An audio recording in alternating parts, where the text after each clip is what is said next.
Welcome to part 4 on conditioning.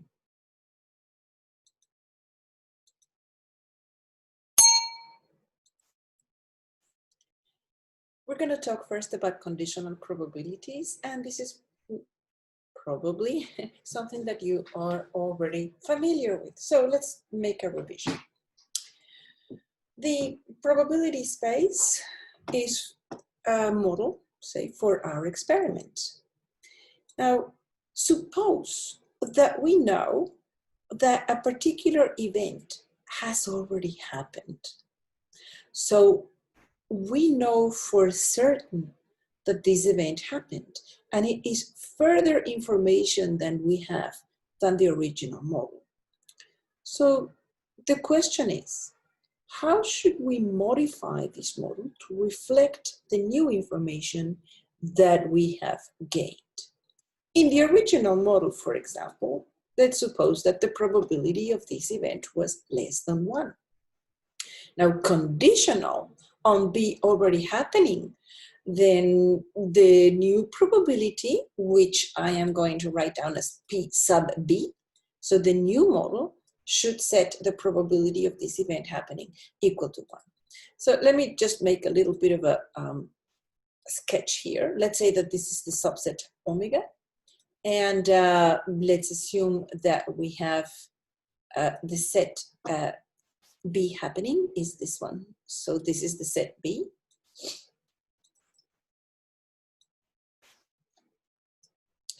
And let's assume that we are now asking, for example, what would be the probability of an event A. And let's assume that this event is here, for example. So what would be the probability of another event, A,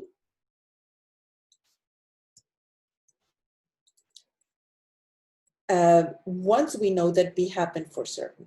Well, clearly, if we know that B happened for certain, then we are in this area. We are in the area of B. And so it is impossible that A happens, because in this particular case, A is outside of all the events that contain B. So as events, if they are disjoint and we know that B happens, then we know that A does not happen. So it should be obvious that when A is disjoint with B, then the new probability should say the event A should not happen. So this is what we're going to be seeing in the new slide. So conditional on the event B, which is part of the events in our sigma algebra. First of all, the new probability should be equal to 1, because we know that it happened. Secondly, if A intersection B is equal to the empty set, then the probability of A given B should be 0. Now, if the intersection with B is not the empty set, then we basically use the formula that tells us that a set A is equal to the set, say that, let me do it here. This is the set A, and let's say that this other one is the set B. The intersection between sets A and B is going to be something exactly here, right? And we can define any set A as being the union of two sets. The first one is the set of A intersection B, which is the one that I'm drawing here. And the rest is A intersection B complement, which is the rest of the set.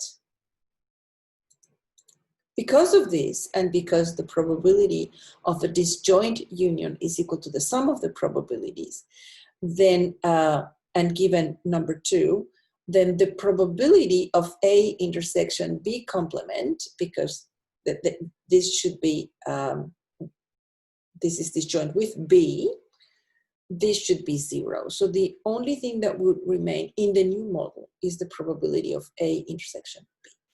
And we have to rescale in order to satisfy the condition that under the new model, the new probability of B should be 1, because we're now certain that B did happen.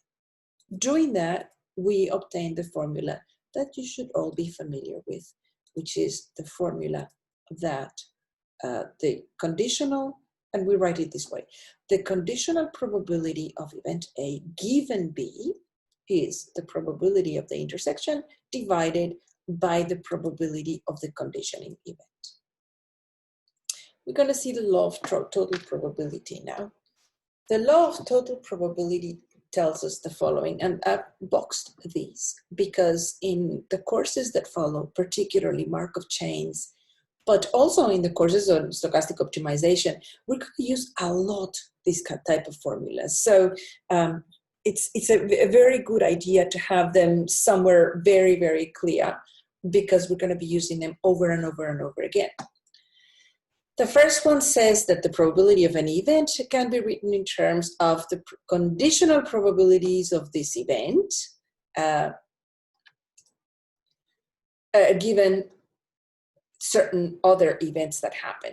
And by the same token, we also can calculate the expectation of a random variable in terms of the conditional expectations given certain events. Now let me show you this with my iPad so that I can show you exactly what we mean by this. And this is at the basis of the well-known Bayes theorem.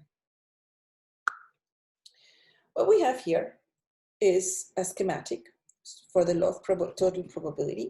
So we have omega. And what we are going to assume is that there is a partition of omega. So these are the sets, A1, A2, up to AN. Now we're asking ourselves, what is the probability of an event E happening?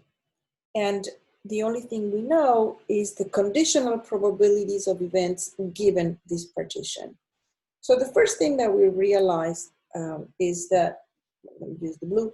The first thing that we realize is that an event E, any event E, can be written as the union from R equals 1 to N of the event E intersection AI when the AIs are partitions. This means that we take this bit of E, which is the intersection, well, the intersection with A1 here is the empty set, and then the other bit is the intersection with this other one, say A3, intersection with the other one would be that one, and then the intersection with the last one. And E is composed of all these parts. But it's important to see that all of these parts, because they're intersection with partitions and partitions are disjoint, then all of these individual intersections, these bits of E, are disjoint. So we use the property of probability that tells us that the probability of the union of disjoint sets is nothing but the sum of the probabilities of the individual sets. Now we're going to use the formula from the previous slide. And so we can express the probability of the intersection in terms of the conditional probabilities. And it tells us that the probability of a set E can always be written as the probability of E given AI times the probability of AI. And this is basically what we call the law of total probability. This is very much used in many, many different contexts, and it's at the basis of what is called Bayes' theorem that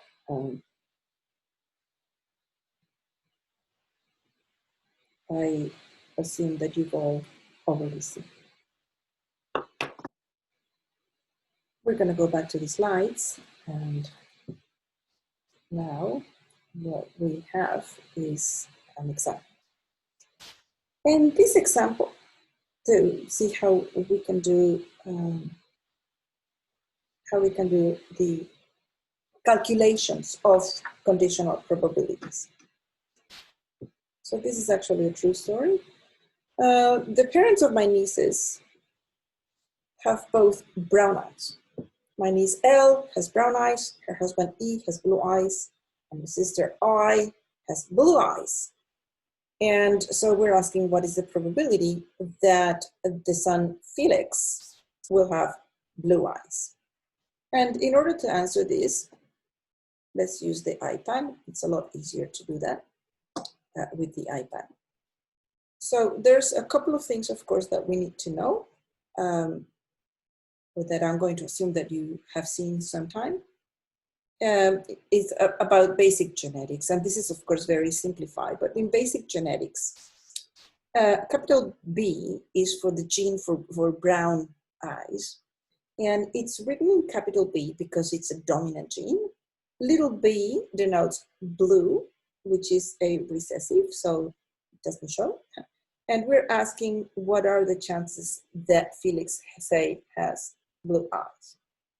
Now, it's important to realize that the parents of my niece both have brown eyes. So that's part of the information that we have for both parent 1 and parent 2.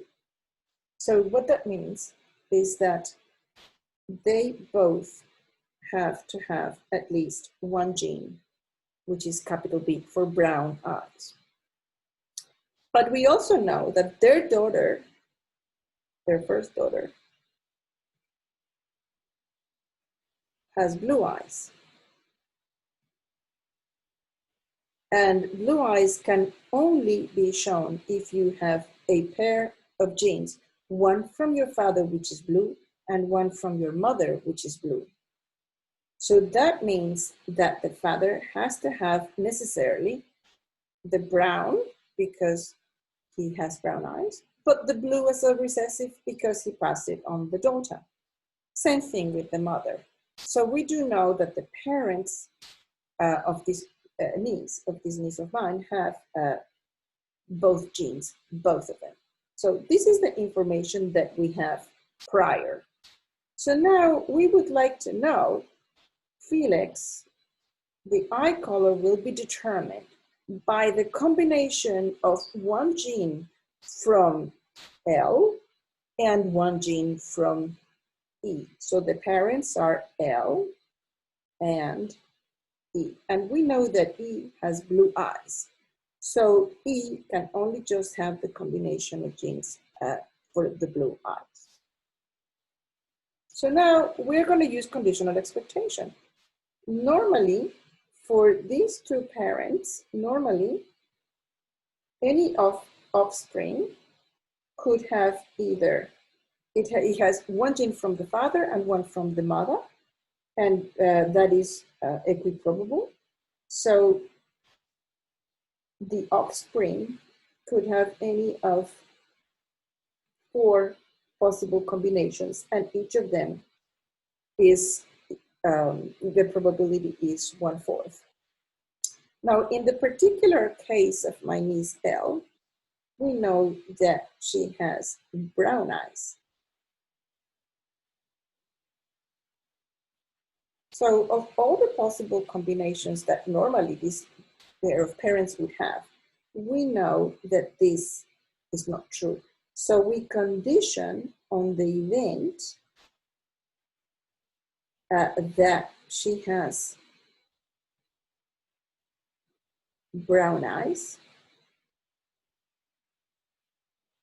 and condition on that event, we want to know what are the chances that she has either, so because she has brown eyes, she can either have B, little b, or she can have B, large B. So these are the 2 possibilities that she could have for genotype and phenotype in her genes. So Because we want to condition, then what we do is that we rescale the possibilities. First of all, we realize that these two lead to the same combination. It's just one brown and one blue gene. So they correspond to the same combination. And so when we actually make the, when we divide, use the fact that given that this is the set B, oh, sorry, I'm using the same, okay, so let me write it down. Given that she's got brown eyes, the probability that she has either of these possibilities has to be calculated according to our formula,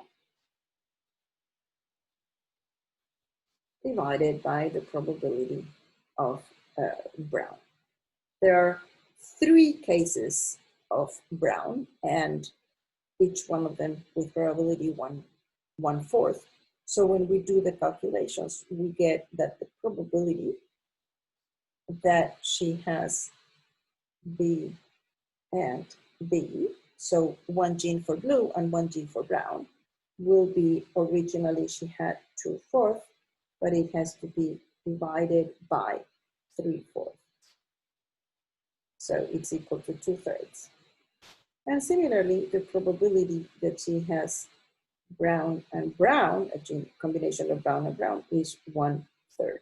So the first thing to notice here is that, to begin with, it's more likely that she has a recessive blue gene than she doesn't have it.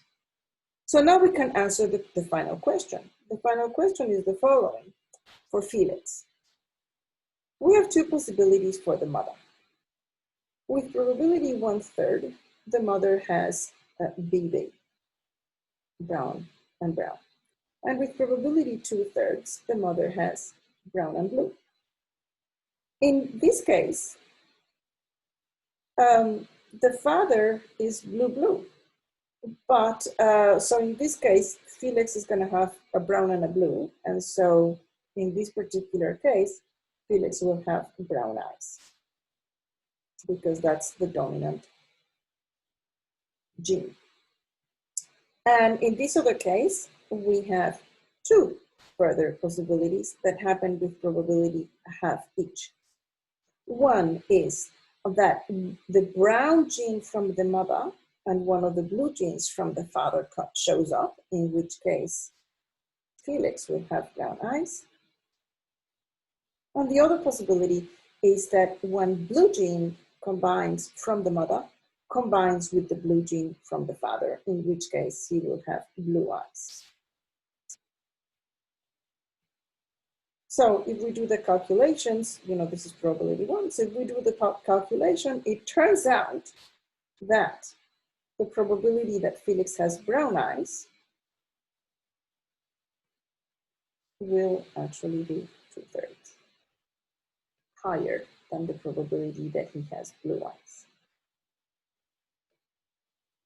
And that's the way that we're going to be using calculations of probabilities. Of course, this is relatively elementary, but it helps to set ideas into motion. So that was the example that I wanted to work out before we go into our next example. In this example, we take back, it's a little bit more complicated. So in this example, we take back the game of craps. And what we want to do is calculate the probability of winning the game. So we begin our discourse by noting the following. Let's say that for the first initial step, we had the space omega is, for the first initial step, the space of possible outcomes of the first one is from 1 to 12. Now, we're going to call pk the probability that x equals k. Because we have 2 dice, then the probability of getting, for example, a 4 is the combination of getting 1s and 3s or 2s and 2s. It's not the same probability as the probability of obtaining a 2. The probability of obtaining a 2 is just simply 1 over 36 because we have 6 times 6 is 36. So this is not an equiprobable model. And this is going to be important, of course, in the calculations.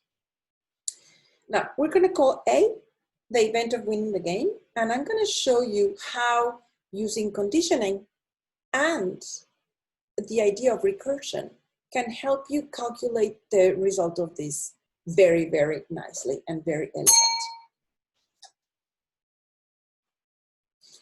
By the law of total probability, the initial, I don't know if you remember, but the initial partition in the stage 0 partitions the space into 3 possibilities. So at the first draw, we had the space, omega, divided basically into 3 parts. One part was the winning part, the other part was the losing part, and the third part was the continuing part. So if we call this continuing part, we call this the winning part, and we call this the losing part. They are actually written down for you. These are the sets: losing, winning, and continuing, according to the rules of the game of craps. So by the law of total probability, these sets create a partition of omega, and so we can say that the probability of winning is equal to 1 if we throw at the first stage the winning numbers 7 or 11, plus 0 times the probability of the losing set, which is 2, 3, or 12, plus, and this is the interesting part, it is the probability of winning given that x0 is in the continuing part times the probability of x0 having that value. So now in what follows, we are going to use recursion to calculate this number. Alpha k is the number, the probability of winning, given that the initial value is equal to k, which was in the continuing set.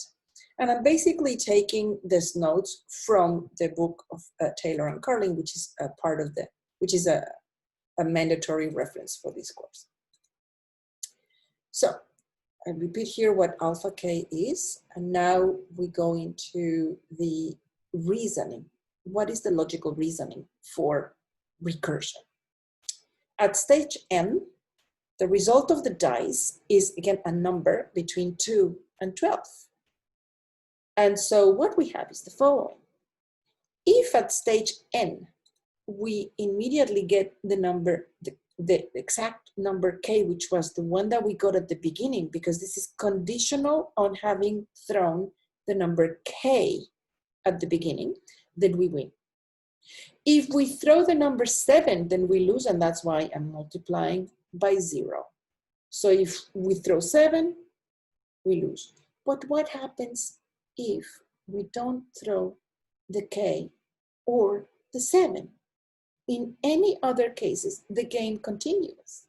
So we get, again, the probability of winning, given that the first one was A, times the probability of getting these other numbers.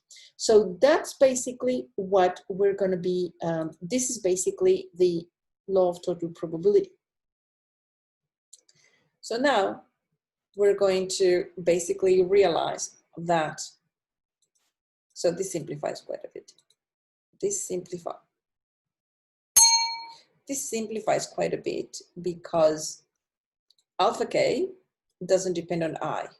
So alpha k goes into this number here. And we realize that the sum of the probabilities pi for numbers which are not 7 or k is just simply 1 minus, so it's this probability. So the rest of the probabilities give us that. And so at the end, what we obtain is that alpha k can be written as pk divided by pk plus p7. Now, if we use equation 1, which I'm going to show you just very quickly. So equation 1 was this equation. So using the law of total probability that we got in the previous slide, we put everything together with alpha, and what we obtain is the number 0.49292929. So the game, as most of the games in casinos, is slightly biased towards the casino. So you have more chances of losing than winning. And this is very common in casino games. Now, as an exercise, take your time. This is probably gonna take a little bit of time, but it's just so that you put all your notions into paper. There are 3 students in a developing team. And this table provides the fraction of code made by each person in each language.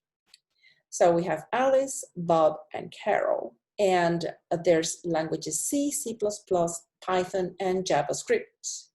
You pick a piece of code at random. And so what is the probability that Alice wrote the code? What's the probability that Alice wrote the code given that it is in Python? And what is the probability that the code is in JavaScript given that it was written by Carol?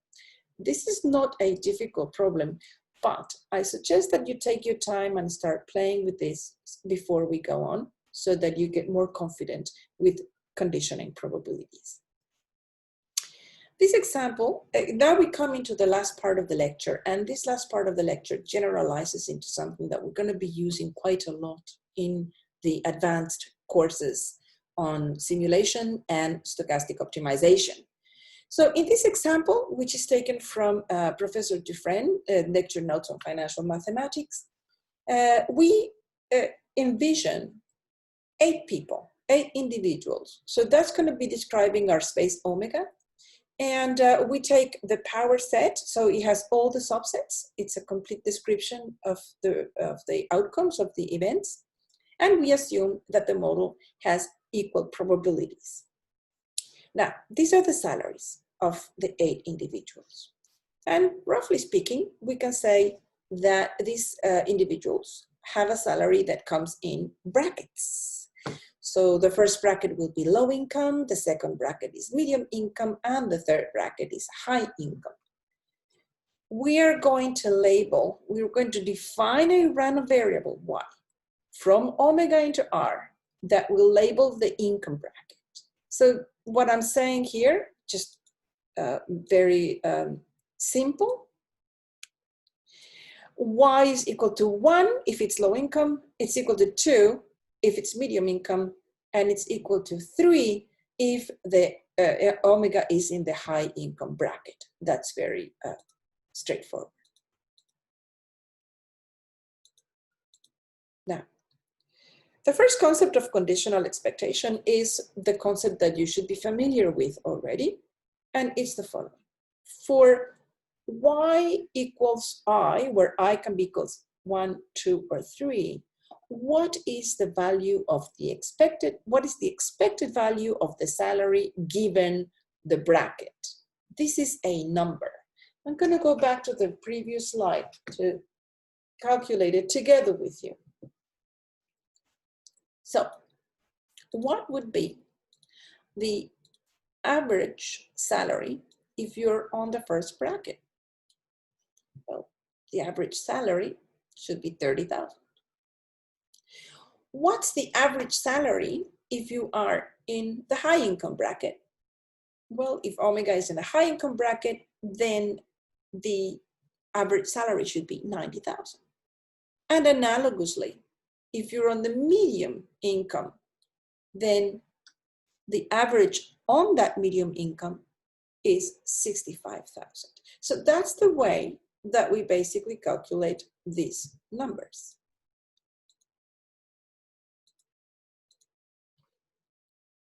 And that's where we get those numbers. So clearly, when y has specific values, what we have as the conditional expectation is a number. So in this case, we have 3 numbers because y can have 3 different values. But what exactly is the expected value of x given y? Now, it's very important that in here, we are not saying given y equals to a particular value. Here, we're leaving y as a random variable. So what is the meaning of an expectation of a random variable conditioned on another random variable? And that's what we're going to see now. It turns out that it has, as we said, it has 3 possible values, and these values depend on the bracket. So it depends on whether omega is in the high, low, or medium income. So the conditional expectation of x given y is a random variable defined on our measurable space because it has values that depend on omega. This is an exercise for you. Please take your time and try to do it because it's going to be very important in order to continue with the notions and the concepts that we're going to do. In this example, I am introducing another random variable and I am asking you to repeat the same thing that we did in the previous slides so that you can calculate the expected value of x given w. And let me know if you can build the sigma algebra for z. Z or z is the random variable that was the conditional expectation. Now the sigma algebra generated by y can be constructed as the power set of this partition because y has constant values on a1, a2, and a3. Y is equal to 1 or 2 or 3. So that's the sigma algebra generated by y, very clearly. Now by construction, the random variable z, which is the expected value of x given y, is also constant on each of these subsets ai of the partition. So by construction, z is measurable with respect to the sigma algebra generated by y. So in short, z, which is the expected value of x given y, is a random variable that only depends on the values of the original random variable x and on the partition that is generated by y. So it does not depend on the actual values of y. It only depends on the information structure that is generated by y, which we have called the sigma algebra generated by y. In gray, I'm putting here to remind you what means an indicator function. An indicator function of a set, in this case is a, is a binary variable that takes value 0 when omega is in a, when omega is not in a, and it takes the value 1 when omega is in a. So the definition of the conditional expectation can be further pushed. It's really just dependent on the sigma algebra, not so much on a random variable. So we can extend the definition correctly. If we have a sigma algebra that we're calling here like curly G, which is contained in the original field. So if we have a sigma algebra, then x, the expectation of x given that sigma algebra is a function that is measurable with respect to the sigma algebra G. That's very important. For all subset of the sigma algebra G, the expectation of z, indicator function of that subset, is the same as the expectation of x, indicator function of that subset, which is what we did on the first slide when we were doing the conditional expectations by brackets. And so this is the general formula that is basically what we have been doing in the previous slides.